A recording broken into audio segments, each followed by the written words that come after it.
Le jour de la Pentecôte étant arrivé, ils furent tous remplis du Saint-Esprit. Et ils commencèrent à parler selon que l'Esprit les faisait parler. Acte 2, 1, 4. L'effusion du Saint-Esprit est le couronnement de l'œuvre de Christ. L'adorable mystère de l'incarnation divine à Bethléem, la rédemption accomplie au calvaire, la résurrection de Christ qui nous a révélé en lui le Fils de Dieu, son ascension qui le fit entrer dans la gloire, tout cela n'était qu'autant d'étapes préliminaires dont le but et le couronnement devaient être l'effusion du Saint-Esprit. La Pentecôte est la dernière de nos fêtes chrétiennes et la plus grande de toutes, car elle confirme toutes les autres. C'est parce que l'Église a si peu su voir dans la Pentecôte la plus grande gloire du Père et du Fils que le Saint-Esprit n'a pas encore pu glorifier en nous le Fils comme il l'aurait voulu.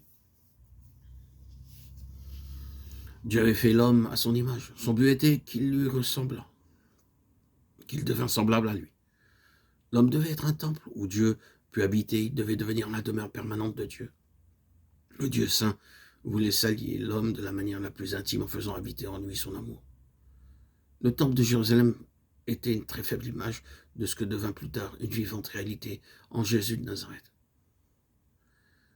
Dieu avait trouvé enfin plus tard une vivante réalité en Jésus de Nazareth. Dieu avait trouvé en Jésus un homme en qui il pouvait demeurer, dont l'être tout entier était prêt à observer sa volonté, à comprendre son amour. En Jésus, la nature humaine était possédée par l'Esprit de Dieu. C'est ainsi que Dieu voulait voir tous les hommes. C'est ainsi que devaient être tous ceux qui auraient reçu en eux la vie de Jésus et de son Esprit. La mort de Christ devait affranchir l'homme de la condamnation et de la domination du péché et lui permettre de recevoir l'Esprit. Sa résurrection offrait à la nature humaine, libérée de toute faiblesse, de la chair, la vie même de la divinité, la vie divine de l'Esprit.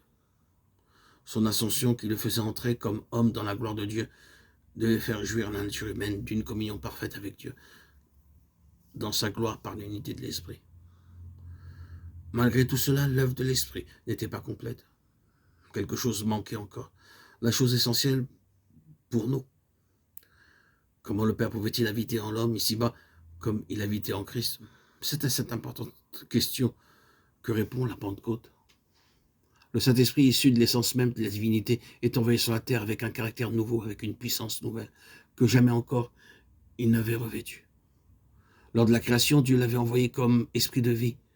Pour la création de l'homme en particulier, il avait agi avec la puissance divine qui avait fait de l'homme un être à la ressemblance de Dieu. En Israël, il avait été l'esprit de la théocratie, inspirant et dotant certains individus pour telle mission spéciale. En Jésus-Christ, il avait été l'esprit du Père, qui ne lui donnait pas avec mesure. Jean 3, 34. Nous avons là, à divers degrés, les manifestations d'un seul et même esprit. Ensuite vient une nouvelle et dernière manifestation d'esprit de Dieu, dès longtemps promise. L'esprit qui avait habité en Jésus-Christ et qui, pendant sa vie d'obéissance, s'était si parfaitement uni à son esprit humain qu'il était devenu un avec lui, et par là même devenu l'esprit de Dieu, homme. Jésus-Christ, homme, en entrant dans la gloire de Dieu, en participant à cette vie de l'esprit où Dieu habite, reçoit du Père le droit de répandre son esprit sur ses disciples, ou plutôt de descendre lui-même en eux, par l'esprit et d'habiter en eux. L'esprit vient alors comme l'esprit de Jésus glorifié, offrant un caractère nouveau, inconnu auparavant, parce que Jésus n'avait pas encore été crucifié et glorifié. L'œuvre du Fils et la volonté du Père sont accomplies. Le cœur de l'homme est réellement désormais la demeure de son Dieu.